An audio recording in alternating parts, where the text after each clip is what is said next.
Jesus said to the apostles, "Who among you would say to your servant who has just come in from plowing or tending sheep in the field, come immediately and take your place at table?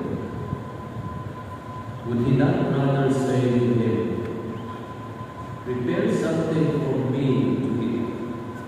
Put on your apron and wait on me while I eat and drink. You may eat and drink when I am finished." Is he grateful to that servant because he did what was commanded? So should it be with you? When you have done all you have been commanded, say, "We are unprofitable servants.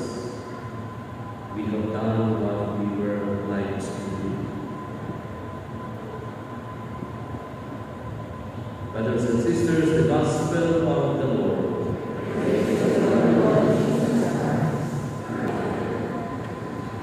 I'm already 25 years old as a priest,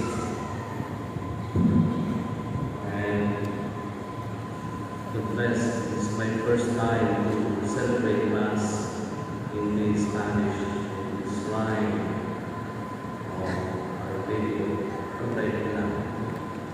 I remember when I was still a child, bata,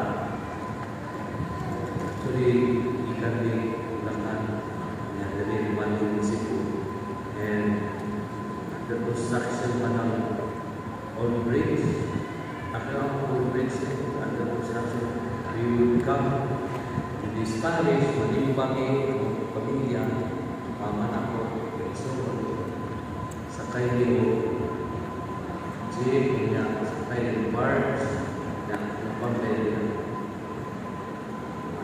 I remember my mother would say, "Punta sa mama ni Santo Niño." Tuon man, kita ko na ito Santo Niño yun. Muna, hindi na ako, naagyan na na-register nila sa mother of the Santo Niño. Especially kay naamay legend o naamay mama niya, Santo Niño, itong tanaw ka sa regla. Ito man, no? So, it was in our minds na ang Santo Niño, inahan sa Santo Niño na asa